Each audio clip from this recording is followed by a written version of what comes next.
Hey everyone! Ever wondered what makes spring the secret season for compost magic? Today, we're diving into how to prepare your compost for spring, turning kitchen scraps and yard waste into garden gold. Why spring? It's when nature wakes up, and your compost should too. Stick around for pro tips from the experts. If you love this, hit that like button, share, and subscribe for more. First, let's check your compost pile. Did it sit all winter? It might look like a soggy frozen mess, or maybe it's dry and stalled. Grab a shovel and dig in. What's the vibe? Expert tip compost should smell earthy, not rotten. If it's too wet, it's anaerobic, starved of oxygen. Too dry, it's dormant. Either way, spring's your reset button. Look for unfinished chunks like twigs or eggshells. They'll tell you what's breaking down and what's not. Curiosity check. Ever seen worms in there? They're your VIPs, vermicomposting champs. Now let's talk ingredients. Compost needs carbon, your browns like dried leaves or cardboard, and nitrogen, your greens like grass clippings or veggie peels. Spring's perfect because fresh greens are popping up, but winter might have left too many browns.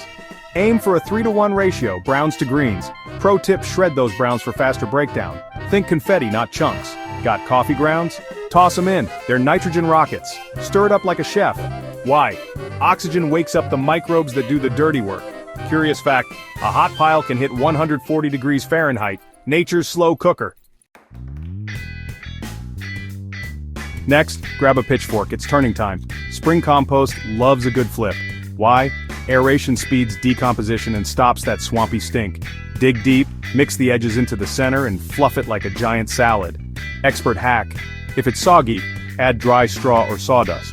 Too dry? Sprinkle water till it's like a wrung-out sponge, not dripping. Fun question, ever heard your compost sizzle? That's steam from microbial heat. Keep it about the size of a washing machine, big enough to cook, small enough to manage. Finally, play compost detective. Check it weekly, feel the heat, sniff the progress. Spring warmth turbocharges breakdown, so it might be ready in 6 to 8 weeks. Pro tip: cover it with a tarp to trap heat and keep rain from drowning it. Add scraps as you go, but bury them to dodge pests. Curious quirk: banana peels vanish fast. Potassium power. If it slows, toss in manure or a compost activator. Soon you'll have crumbly, dark goodness for your garden. There you have it. Spring compost prep like a pro. From assessing to aerating, you're ready to grow like never before. What's your compost secret? Drop it in the comments. If this helped, please smash that like button, share with your green thumb friends, and subscribe for more gardening goodies. Until next time, keep composting and keep growing. See ya!